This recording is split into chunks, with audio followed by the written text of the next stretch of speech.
It was sunset, and I was driving back to Kansas from California when I first saw Salt Air. It's an amusement park located at the end of a half-mile causeway out into the Great Salt Lake. The lake had receded, and the pavilion with its Moorish towers stood silhouetted against the red sky. I felt I had been transported into a different time and dimension. I couldn't believe what I was seeing. I stopped the car and walked out to the pavilion. The hair stood up on the back of my neck. The stark white of the salt beach and the strange dark quiet of the deserted buildings made it the spookiest location I had ever seen. I had been a director of industrial and educational films for 11 years, and when I got back to Lawrence, Kansas, I discussed Salt Air with my friend, co-worker and writer, John Clifford. We agreed that with the Salt Air location and others we had locally, we just might be able to develop a script for a feature film. John wrote the script for Carnival of Souls in 3 weeks during off hours. I took the script to a businessman friend on a Friday evening, and by Monday morning he had raised $17,000. With deferred salaries totaling $13,000 for the writer, cinematographer, and director, we decided we could make the film on a total budget of $30,000. Bob Altman, also an industrial filmmaker at that time, had just completed a feature film, The Delinquents, in Kansas City. And we figured, if they can do it, we can do it. I took 3 weeks of vacation from my regular directing job, and our crew filmed Carnival of Souls in that time period for $16,400, leaving us $600 for a trip to New York to attempt to set up a distribution deal. Our production crew consisted of 6: director, assistant director, cinematographer, sound man, and 2 students from Kansas University. We used black and white film, and we were naive enough to hope for the look of a Bergman film and the feel of a Cocteau.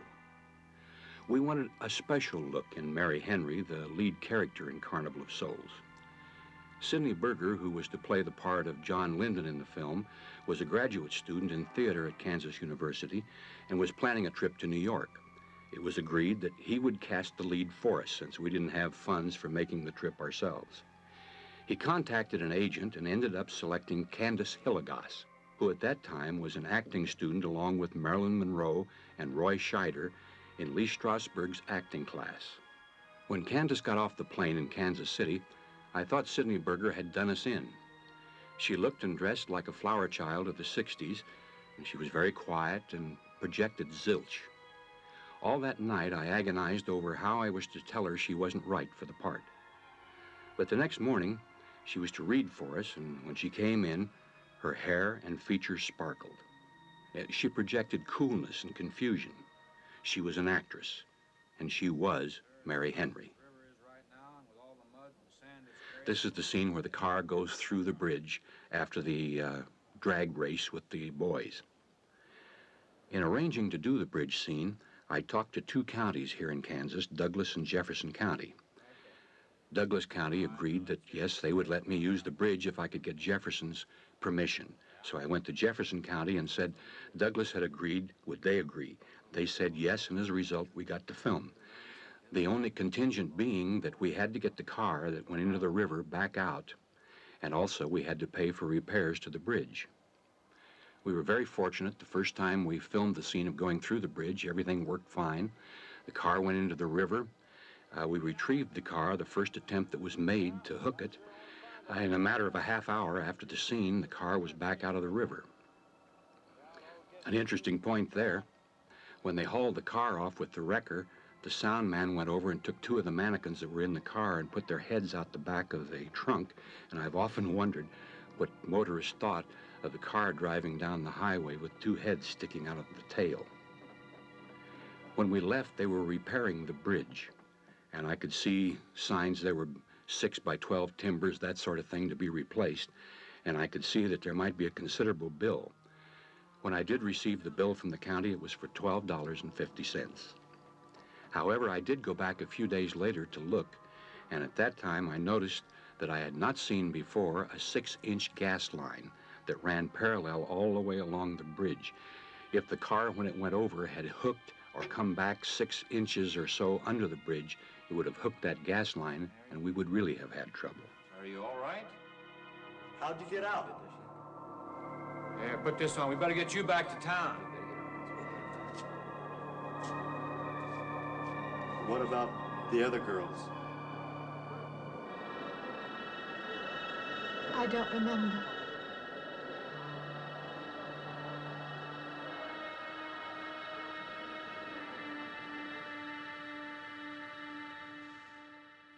In her classes, Candace had studied to be a method actress, which entails detailing a relationship with others and acting accordingly.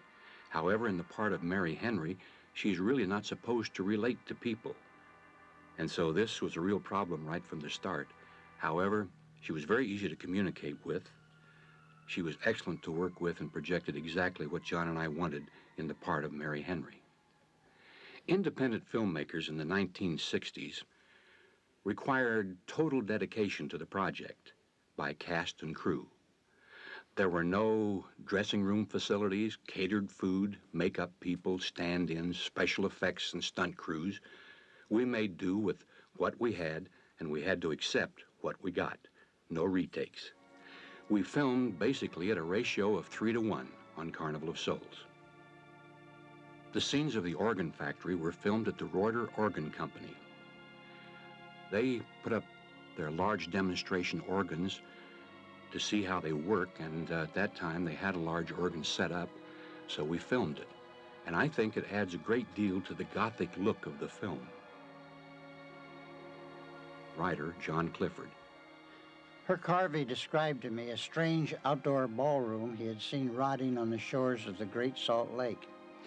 Said he'd like to make a film there. He suggested featuring creatures rising from the Salt Lake and doing a dance of death in this pavilion. That was the image he had, and he asked if I would create a script encompassing that. We decided the film would feature someone being chased, and since there wouldn't be much budget, we couldn't indulge ourselves in a lot of expensive effect. While thinking about a character and a story, I was also trying to think of locations that would put atmosphere on the screen at little expense. And one of the places we thought about was the Reuter Organ Company here in Lawrence, Kansas. Reuter builds church pipe organs, and I had seen the room where they assemble and test these giant organs. So I wrote a scene using that organ testing room. And that gave me the idea of making Mary Henry an organist, which led to the idea of her going to Salt Lake to work in a church, which caused her to drive past the old Salt Air Pavilion and so forth. Once I established the lead character and the mood, the story flowed easily. I had one of those writer's experiences where a film story just sort of unreeled in the mind. Night after night, you know, it was there on the metal screen like an old serial. I didn't so much invent the story and write it as I did write the story and then see what I had invented. After the first draft, I discussed the script with Herk, and we talked it over, and he made suggestions, and then I went on to the final draft. By then, he practically had the film cast, and there wasn't much time to do much more writing than that. I've heard reviewers currently say the film's ending was inevitable or obvious. I don't think it was obvious back in 1961. I think they assume that was our initial intent, that we created a story to go full circle from the car going in the water at the beginning to the discovery of bodies in the car at the end. Truth is, I created the story in sequence from beginning to end. When I had Mary Henry emerge from the river in the beginning, I had no idea how we were going to explain it. I just created this sort of unnatural event to get the mood we wanted and trusted I'd be able to explain it later. I think I wrote somewhere between a third and half the script before it came to me what the ending would be. So the ending may not surprise reviewers today, but it certainly surprised the author at the time. I didn't outline the story ahead of time, so a number of ideas that sprang to mind surprised me. Some of the things Herk improvised while directing the film were also surprises. So I know for the original audience, there were plenty of unexpected things. People have asked, why is Carnival of Souls still around playing theaters 30 years after it was made, when hundreds or even thousands of other low-budget black and white films have been long forgotten? Maybe I don't know, but I think it has something to do with the fact that we didn't try to copy anyone else's past successes or anything of the kind. We both felt confident in our creativeness and free to engage the audience in our own ways. Especially considering the low budget, there are some remarkable things in Carnival of Souls as far as the direction and cinematography and so forth. I don't know all the director's secrets, but I do know I have a writer's secret in Carnival, one that helps make the film hard to forget after you leave the theater. It's hard to talk about thoughts and decisions made long ago. I told Herk people want to know what we were thinking about 30 years ago, and they're talking to two guys who can hardly remember what they did last week.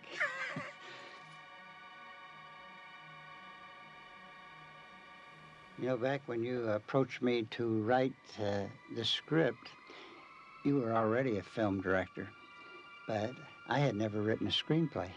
I had been a writer, and, you know, I had just published a novel and done other things, but Carnival of Souls was actually the first film script I ever wrote. I didn't really realize that at the time, but I had read The Shooting of Story James, your novel, and I thought that was one of the most interesting Westerns I had ever read at the time, so I knew you knew what drama was all about. Well, thank you. I was sure I could do it. I had always thought about writing films. In fact, as a teenager, you know, I had gone to Hollywood to get a job in one of the studios writing films and had a literary agent and all that sort of thing. But I went into the Army instead, so. John, what were we trying to do when we made Carnival of Souls? I think we were trying to do something to make our ordinary jobs a little more interesting. I think, you know, I think we were making films, you were making films, and at that time I was an advertising copywriter at the Centron Company. And I think we were doing too many things to please other people. We wanted to do something to please ourselves. Did we? I think we did. I think so, too. Some of the comments that have been made about Carnival of Souls that have added dimension to the concept of Carnival about, is Mary Poltergeist, or is she, did she really come back and live, or was this all imagination? What actually occurred when she went in the river and came out? Mm-hmm. I hate to admit to people that I don't know the answers to these things.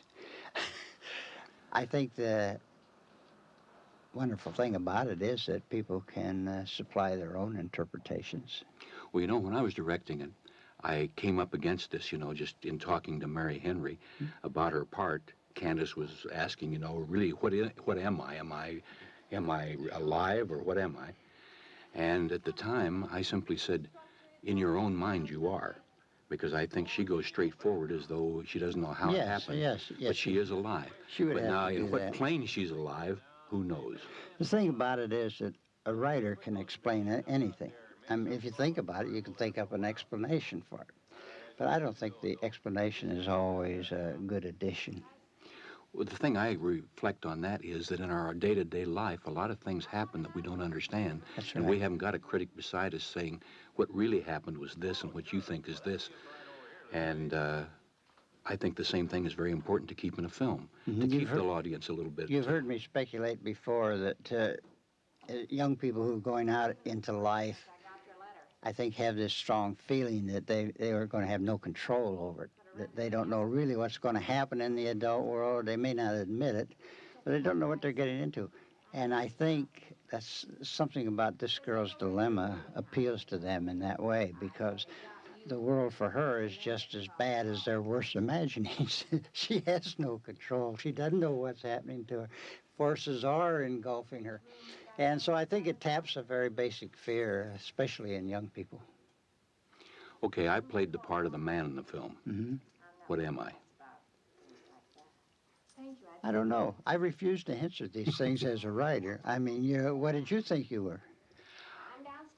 I thought that I was the one who was questioning her ability to come back. I said this is against the laws of nature, or this is against religion. Is that why you peeked in her bedroom window?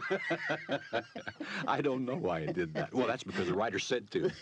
But no, I agree with that. I don't know for sure, except that I do know that I felt in playing the part even that he was a laid-back, malevolent character in the sense that you never see him, except maybe in the dance and a couple of looks, actually be aggressive to her.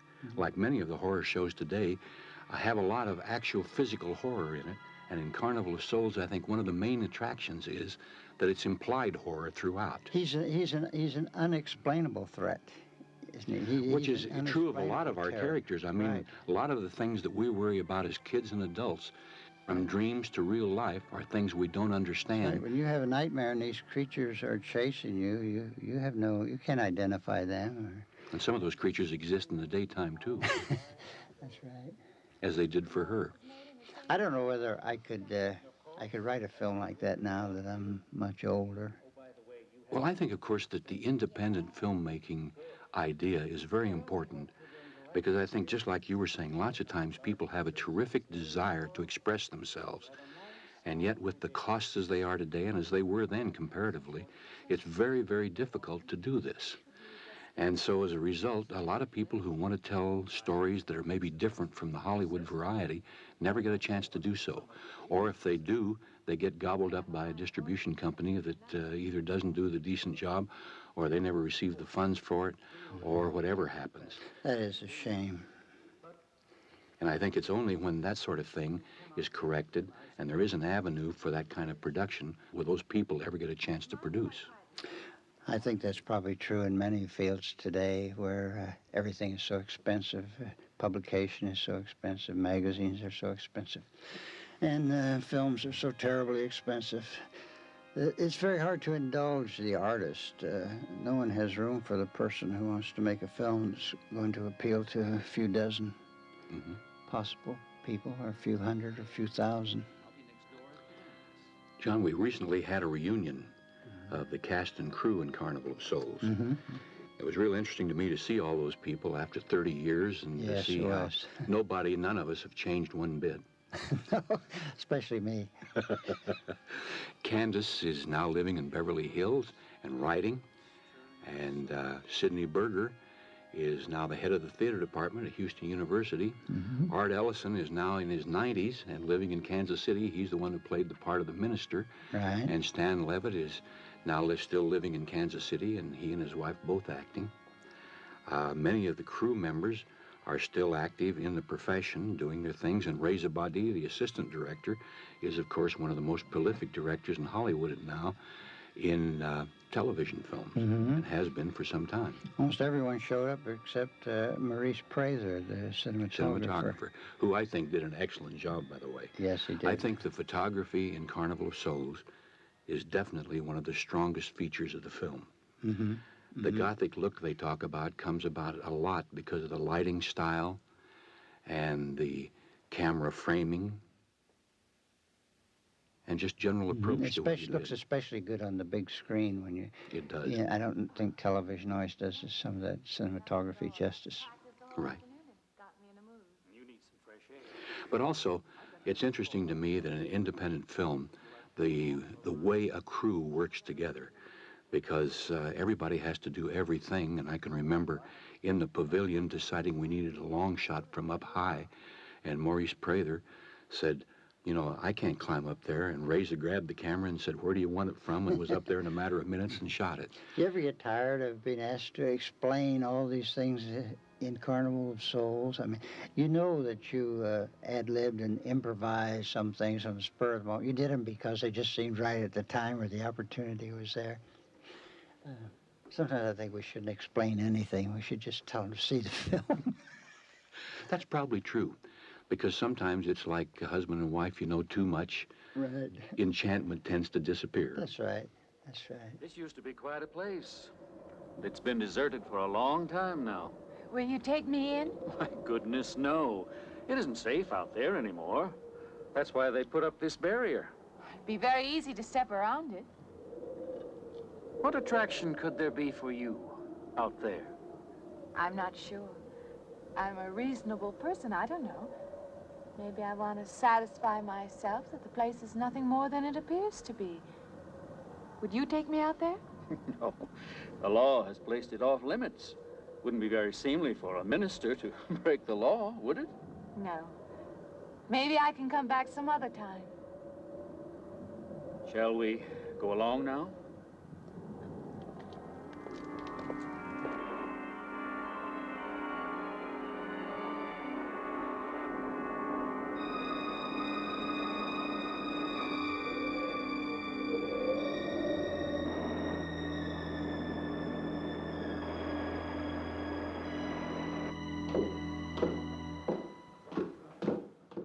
Francis Feast, who plays the rooming house owner, had been the lead character in the summer production in New York City of Harvey.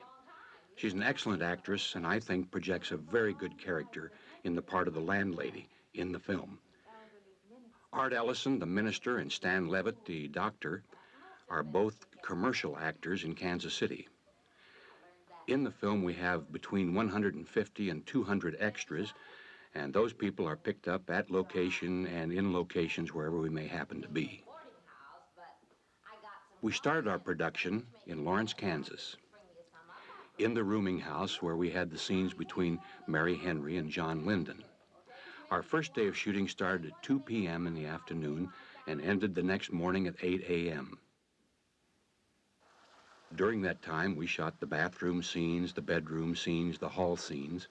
I remember during the time that we were filming the bathroom scenes, I wondered if I should get a shot of Candace Hillegas in the nude to go along with, at that time, what some distributors might want. I didn't do it because I thought it was unnecessary to the show. Later on, when I did get a distributor, one of the first questions he asked was, "Do you have any nude scenes of Mary Henry in the bathtub?"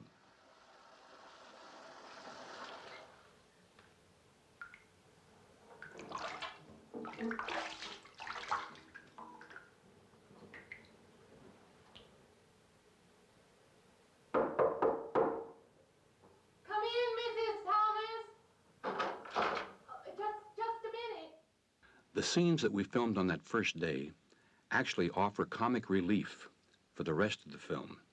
And I think, as far as John is concerned, I think a very important part of the script, because many people have commented after the show has been seen considerably, that those comic relief scenes add a great deal to the horror scenes that come up later, and also gives a relief and a chance for the audience to relax before being hit by those.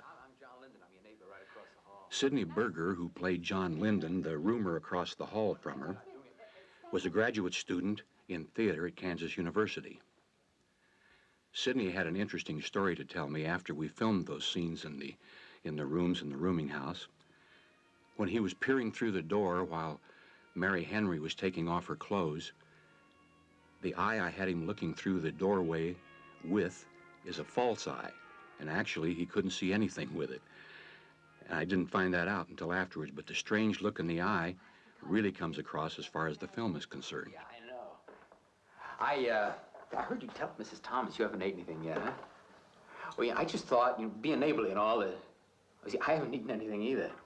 I just thought we had to ask you out to dinner. Oh, that's very thoughtful of you, but I can't accept. I know. We haven't met or anything yet, but I just thought living in the same sorry, house... you'll have to excuse me.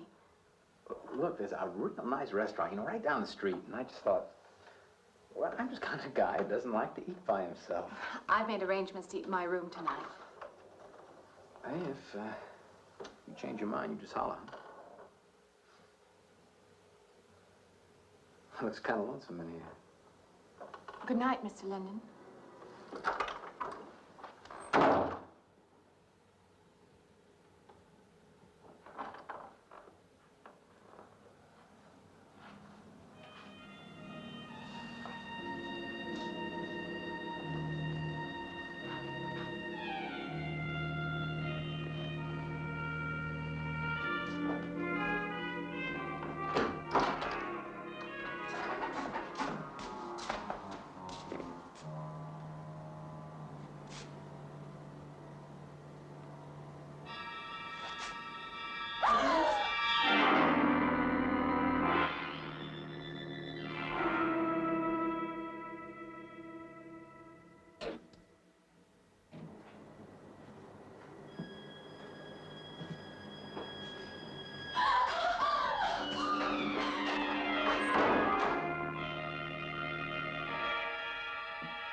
Miss Henry?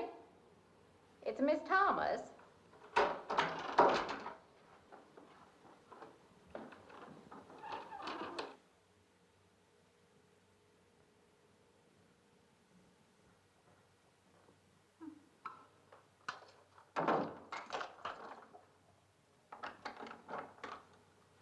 Who's the man in the hall?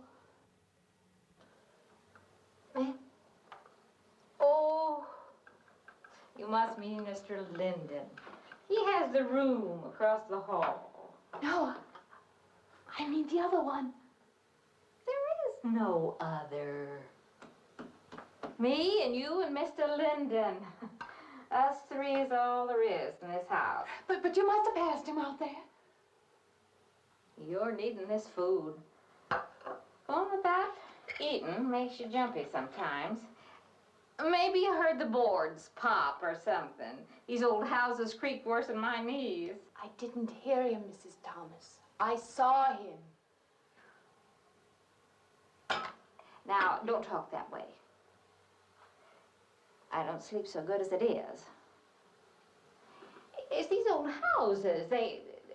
They're big enough so that you could hide a man in every corner.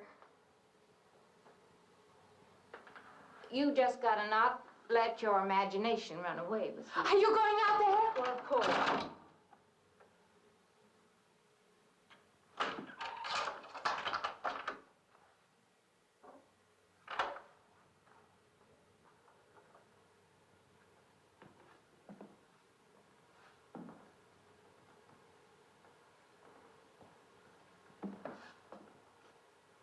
There's nobody there.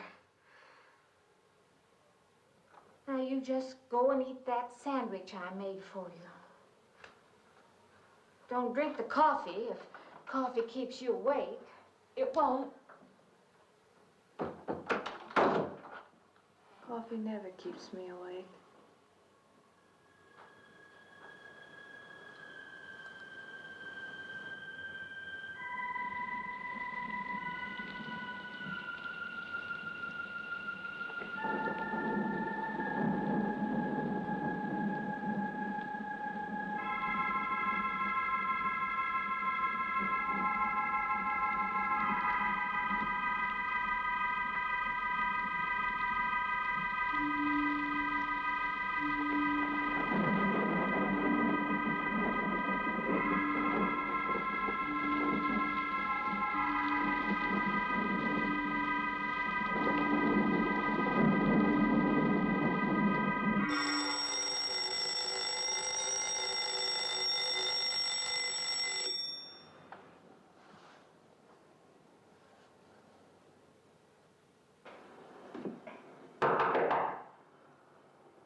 Well, good morning.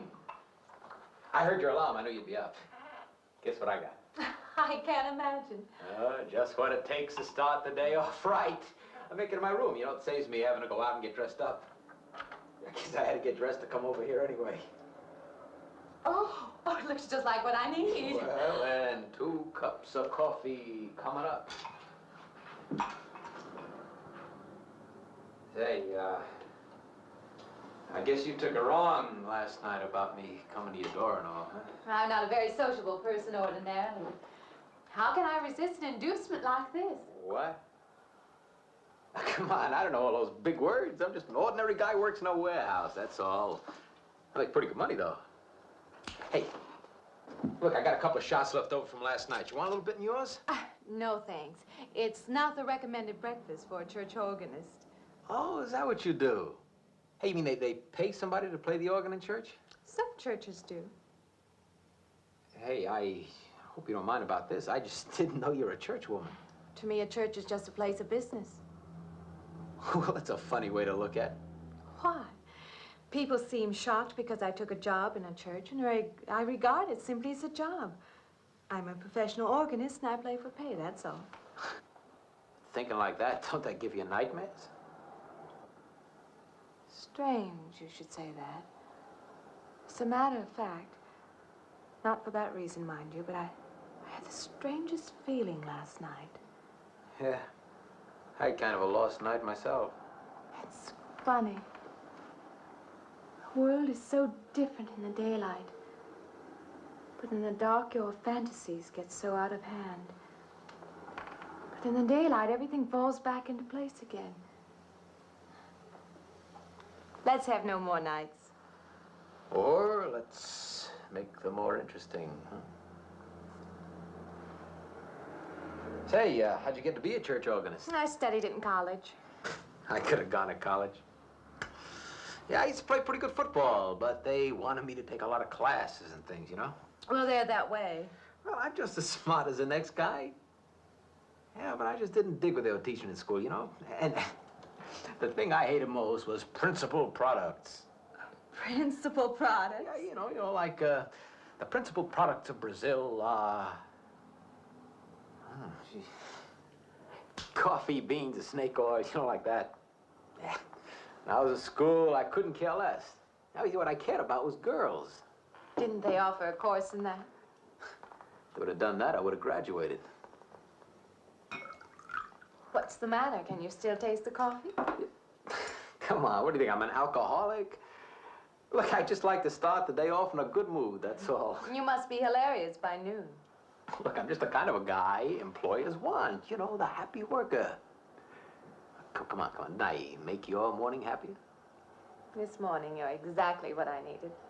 You're gonna need me in the evening, too. You just don't know it yet. I'll rinse off these cups. Oh, no. Just spoils the flavor for tomorrow. Well, thank you for the coffee. It was unsanitary, but delicious. Well, should have put some of the germ killer inside.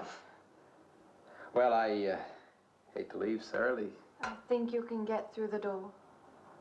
Hey, you know, you got the wrong impression of me. Well, I meant because you had so many things to carry. Oh. Like I said, I hate to leave. Well, it's been a pleasure, Mr. Linden, but I'm sure you have to get to work. Oh, don't you? No, I'll have the whole day free for shopping.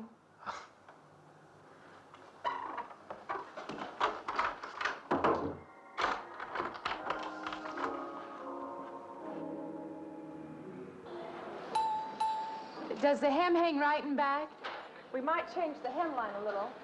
The drape is just fine. Otherwise, it looks very nice. I'm sure it isn't very chic to take the second dress, but I like it. We altered a little here to make it straight all the way around. There, do you want to go back to your dressing room?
The scenes we filmed in the department store in Salt Lake City were grab scenes. That is, we walk in, we tell the manager we'd like to shoot a feature film in his store, and when he says, "When would you like to do this?" we say, "Now." And he says, "Now?" And we say, "Yes, now." He thinks, well, it's kooky, but what the hell, it's 10 o'clock in the morning, why not let them? So we do. In fact, we cast him as one of the customers in the store, and his sales lady plays the part of the lady who is showing Candace Hilligoss the dress in that scene. Beginning with the department store, John interjected a very interesting thing into the script, and that is Mary Henry's disassociation with reality. Because when she comes out of there and starts roaming the streets of Salt Lake, she cannot make contact with people. They cannot see her or hear her. And this was a very interesting departure from the original script to do this and to do it effectively. In the street scenes in Salt Lake City was one of the times that Candace asked me about the technique of acting for this. She said, what is my motivation, for instance, to cross a street? And basically all I could tell her was, don't get hit.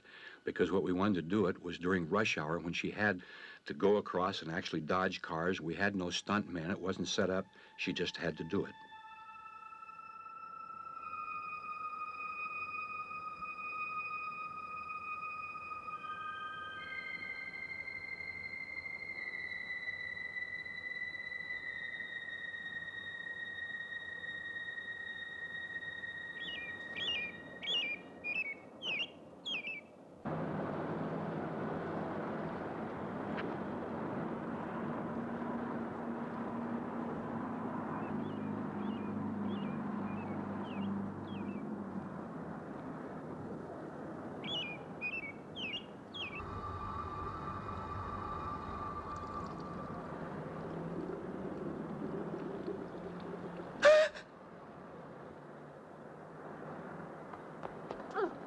What is it?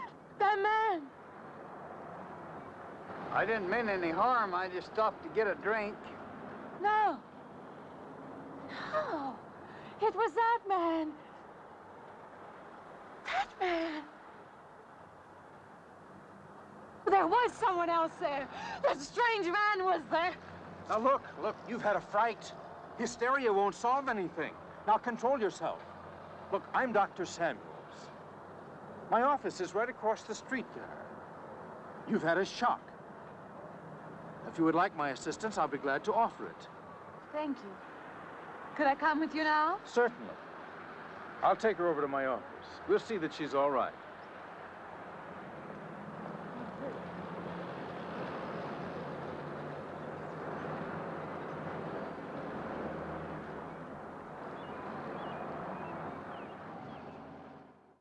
A premiere of Carnival of Souls was shown in Lawrence in the fall in 1961.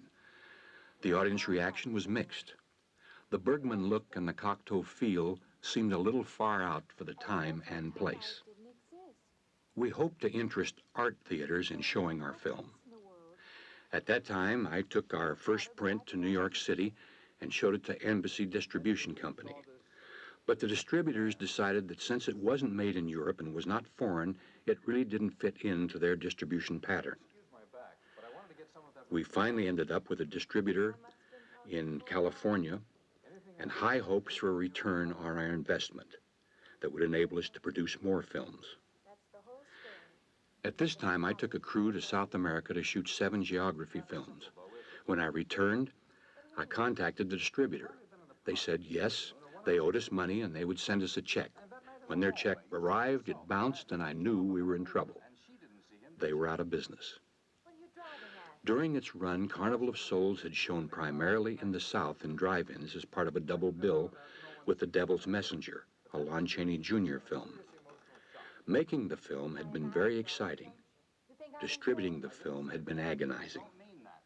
We bowed our heads and went back to our regular filmmaking activities. But apparently, Carnival of Souls had affected more people than we thought during its short run. We started getting letters, usually from young people who wanted to know more about its production. Then extensive articles about the film were published in Cinefantastic magazine and David Zinman's book, 50 Grand Movies of the 1960s and 1970s. It was becoming a cult classic. It seemed to be gaining momentum, and we were contacted by an Eastern distribution company about a re-release of Carnival of Souls. This year, Carnival has appeared in film festivals in Dallas, Boston, Denver, New York, Olympia, Washington, and Munich, Germany. And now, after all these years, it is getting the showing in art houses that we originally wanted. As a result of its re-release, there have been articles in the New Yorker. It's been talked about on Entertainment Tonight, reviewed by Siskel and Ebert, one up, one down. It's been reviewed throughout the country. And the film critics have added dimension to the film that John and I did not intend. However, all of this interest does a great deal to let John and me know that we did something back then that at least had the dimension and the possibility of creating a variety of interest. I'm being clumsy at all this, but I am suggesting that perhaps this figure represents a guilt feeling. Oh, that's ridiculous. Maybe. Frankly, I don't know. Well, I know one thing. My imagination is playing tricks on me. I'm going to put a stop to it. You're a very strong-willed person, aren't you? I survived, if that's what you mean. That old pavilion out by the lake. Somehow you associate it with all this, don't you? I could go out there. I could put an end to that, too. I could go out Now, there. don't be hasty. If it is all my imagination, I could put a stop to it. Maybe, but at least someone should be with you. Now, I can't As you possibly say, get away Doctor, now. I'm a person of strong will. And the time to go out there is now. And if I have to, I can go alone.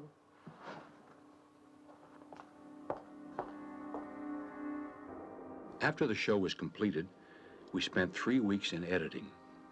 And this was after hours again with my regular job. The sound effects that you see on the film, and that sometimes tend to be a little out of sync, the sound effects of her walking around, were done on a piece of plywood with a couple of high-heeled shoes and attempting to do it in sync with the picture. Obviously, it wasn't that close to being in sync, but at that time we were that close to budget, and I decided that's that, and away we went. The only thing today people have asked me, would you change that and make it realistic? And I say no, because throughout all the years that Carnival of Souls has been seen by the audiences it's been seen by, part of its attractiveness is the amateurishness of some of the aspects of the film, and that probably being one of the most amateurish.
Say, I don't want to get turned down again.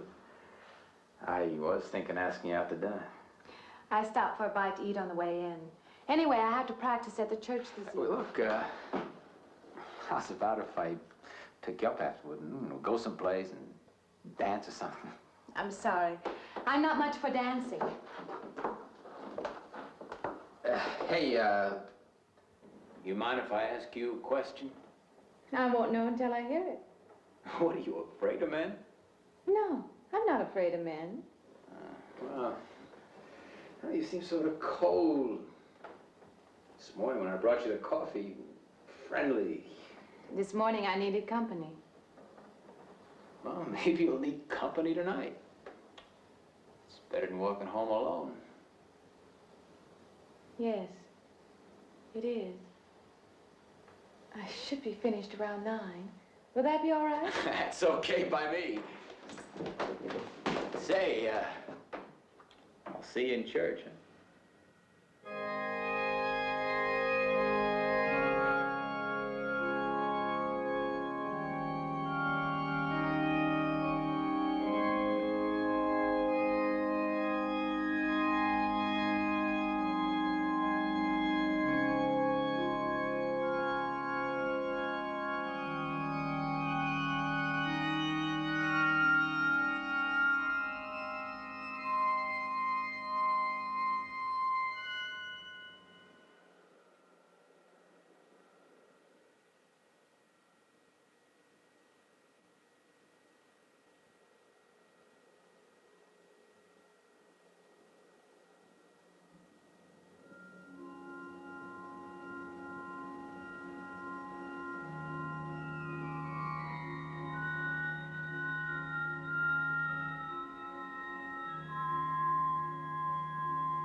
Profane, sacrilege.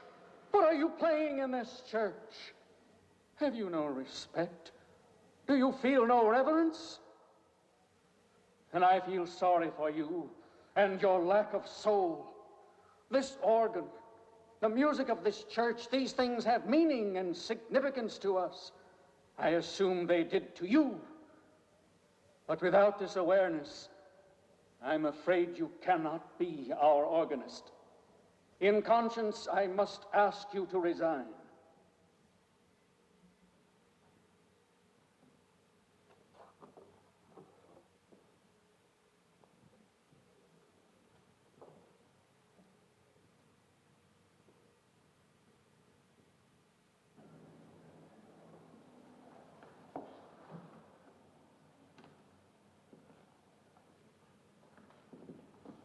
That does not mean that I am abandoning you, nor should you turn your back on the church.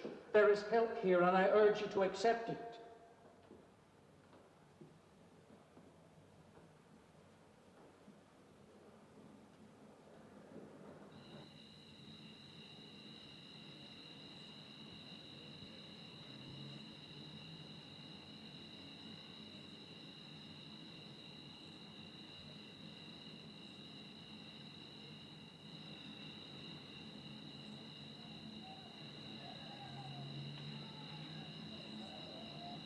Well, hi there. I've been waiting an awful long time for you. My car's just over there. I know just the right place to go.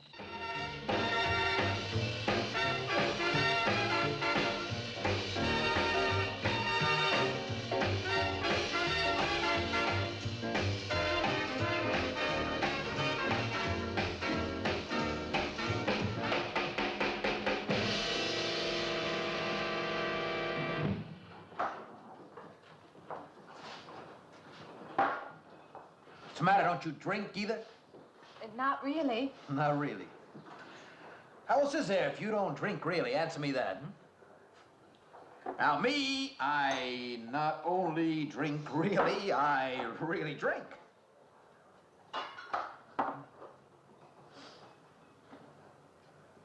What's the matter?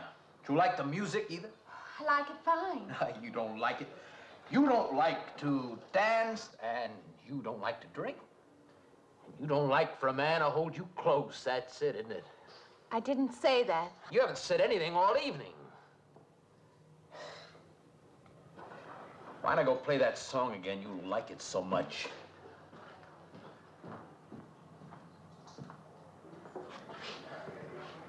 Hey, Johnny, who's the doll?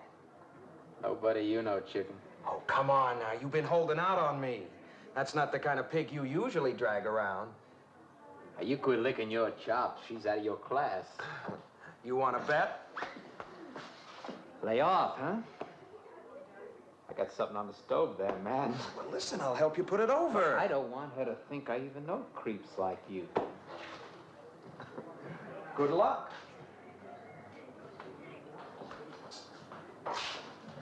Meet someone you know? Yeah. He's a college fella. He told me about this girl who's been wanting to meet me. Wanted me to meet her. What'd you tell him? I said, how could I? You're my date, you know.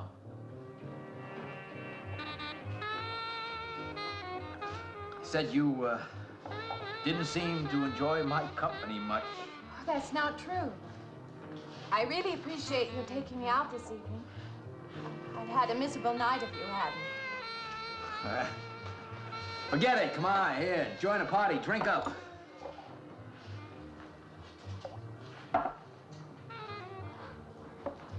Look, I paid good money for that stuff. It ain't poison. I'm sorry if I annoy you.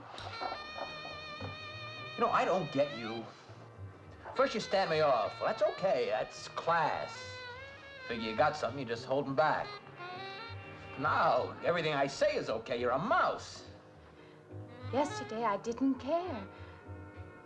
Tonight, I want to be with you. Me or just with anybody? With you.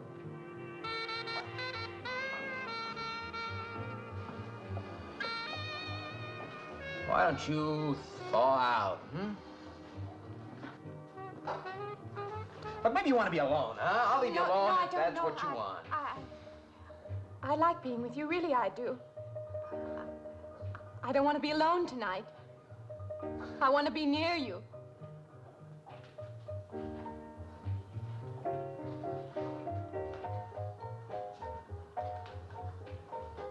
You mean that?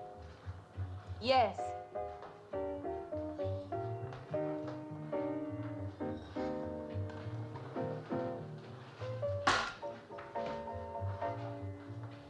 Why don't you and me get out of here, huh? You know, my room's only a couple of feet from yours. Ain't likely to get very far from me, are you?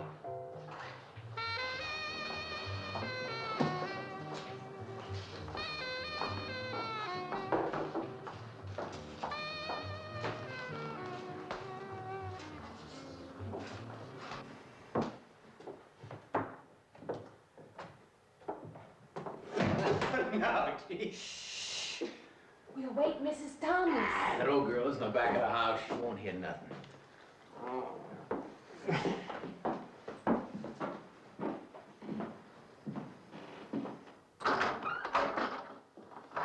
Honey,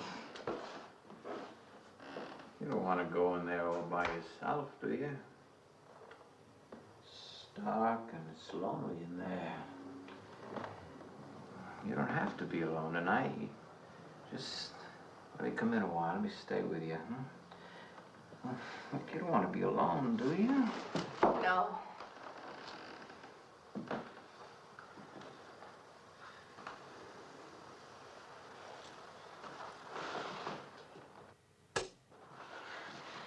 I'm sorry. Look, honey.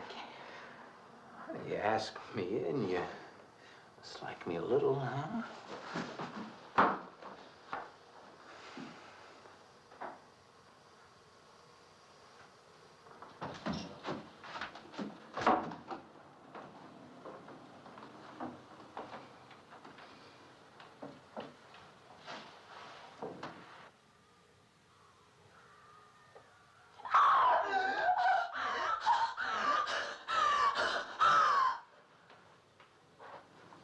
Hey, what's the matter with you? What's going on around here? What's the matter with you? That man's after me. You gotta stop him. He's after me again. I'm getting out. Now you have to go. Not me, sister. That's just what I need. Get mixed up with some girl who's off her rocker. I don't want to be left alone.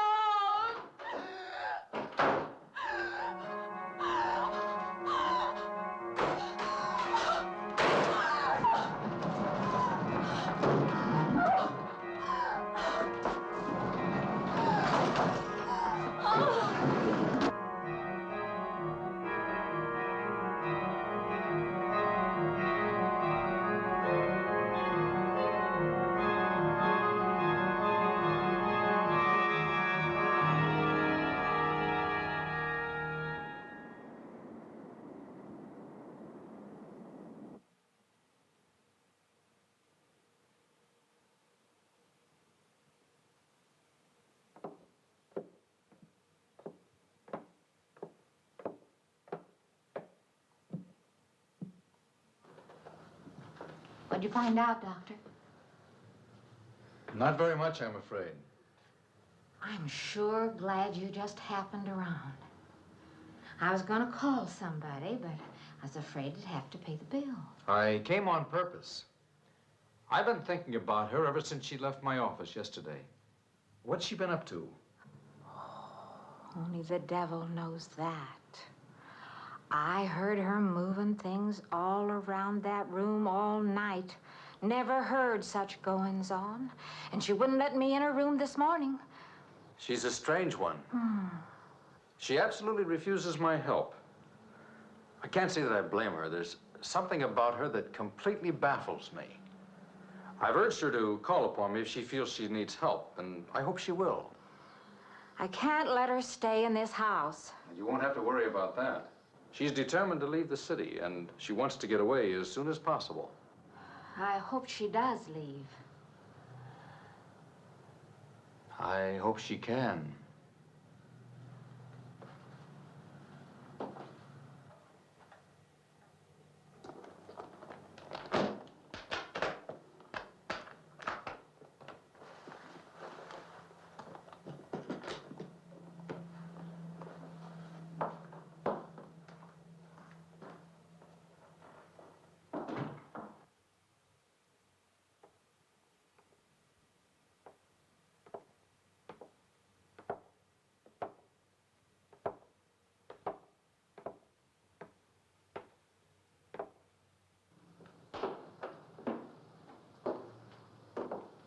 Decided to leave, did you?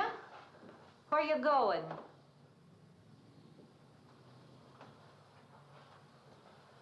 I can't refund none of your week's rent when you go off like that.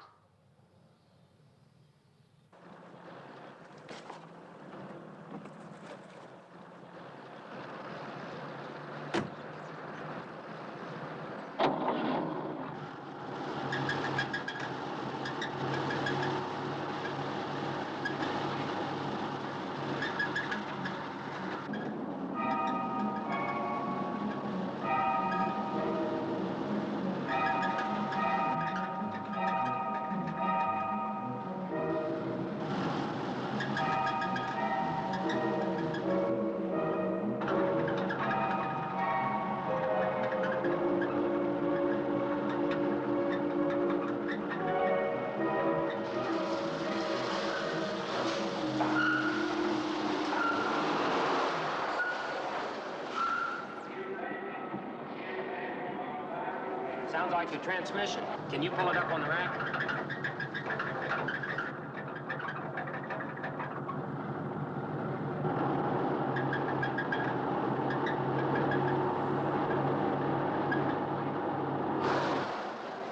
Okay, fine.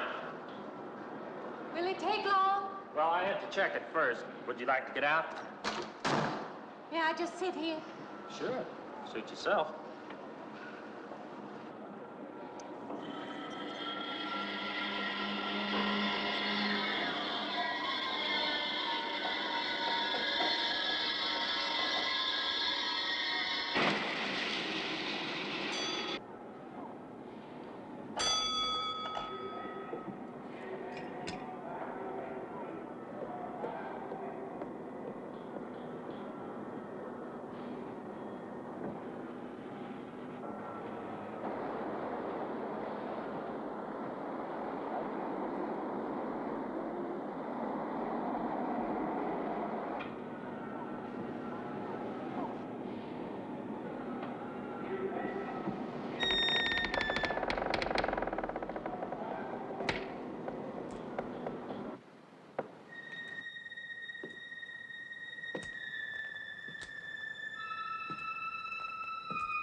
When is the next eastbound bus?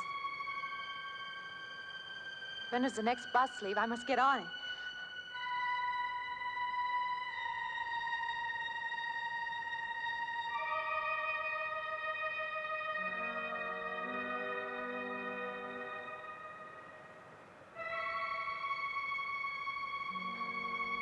I want to get out of here. I want to get away from here.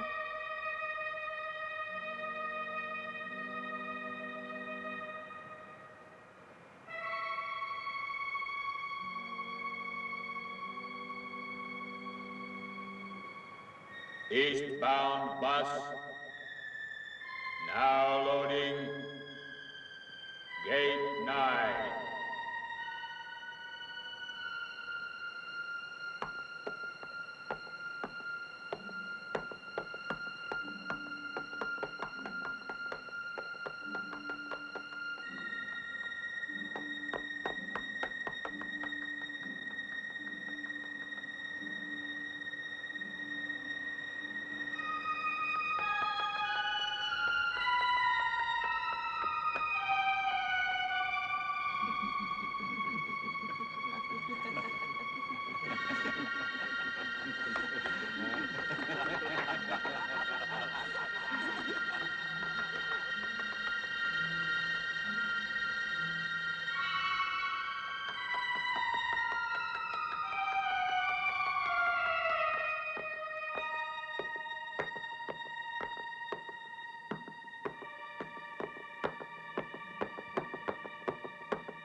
closer, wait.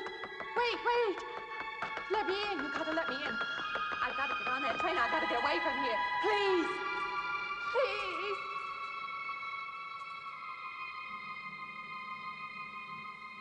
You hear me. You can hear me.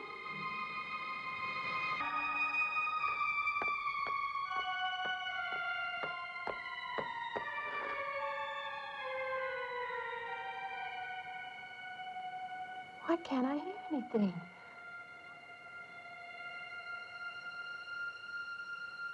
Will you help me? I need your help.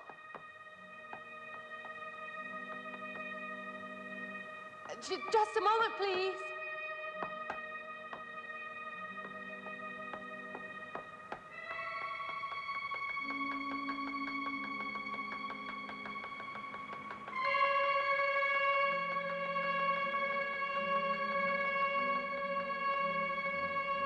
Why can't anybody hear me?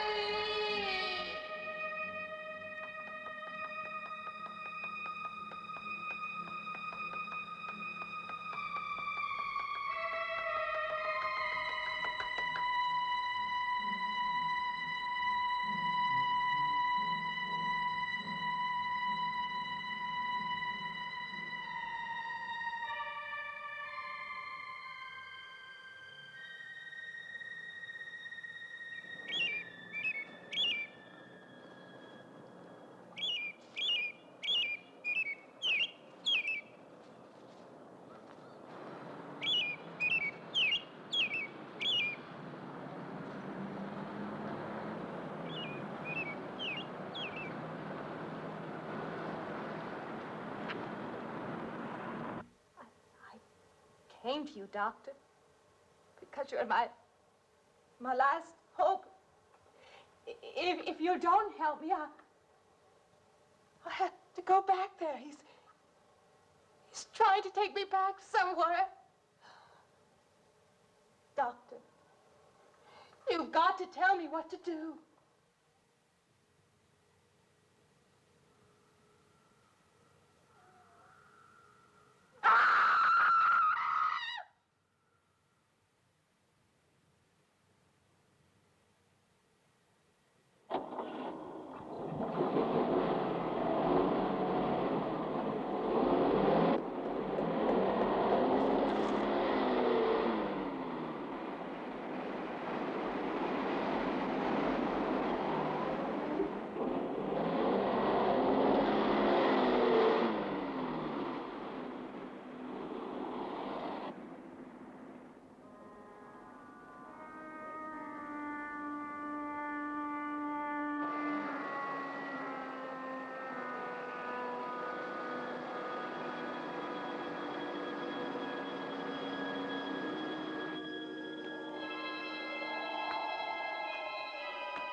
After filming locations in Lawrence for about a week and a half, we went to Salt Lake.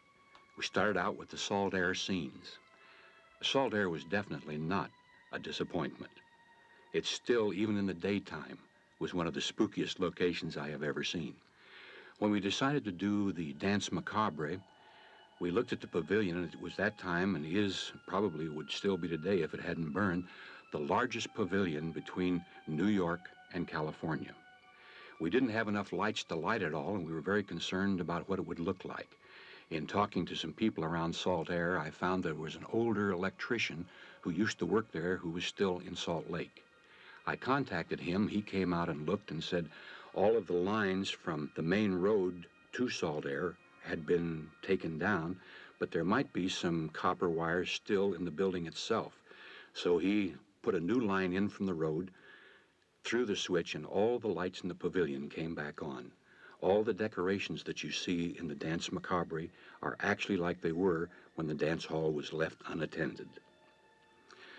This was one of those lucky things that happens to an independent production company that gives it a dimension that you hadn't hoped to get.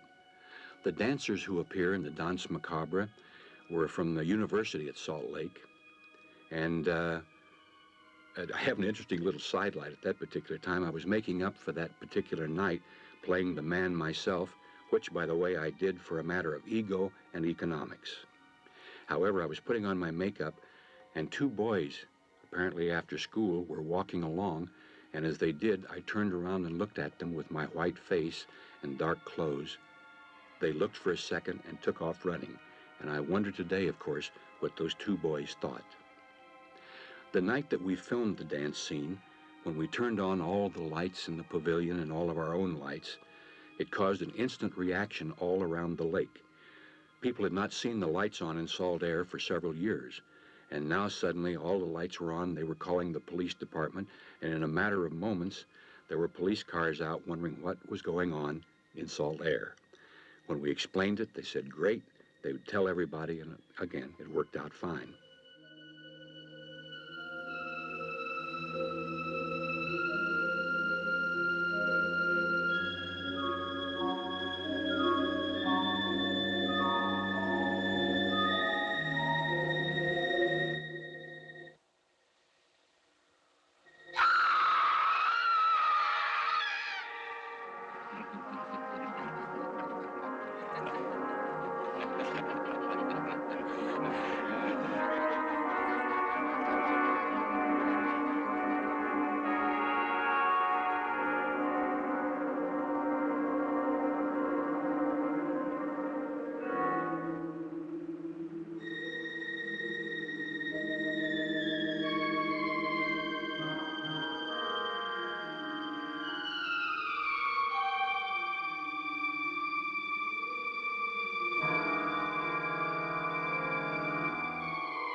The car's still over there, and then the footprints leading up to here.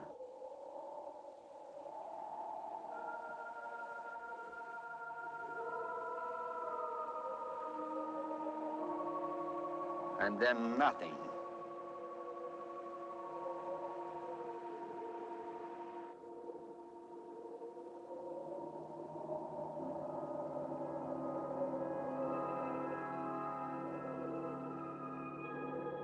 Following the shooting in Salt Lake, we returned to Lawrence for the final scenes of the show, which takes place in the river. This is the scene where Candace's car is pulled up for the final scene of the show. By the time we got back, it was late September, and the water is very, very cold in the Car River at that time of year. Candace was not too anxious to get into the car in the first place.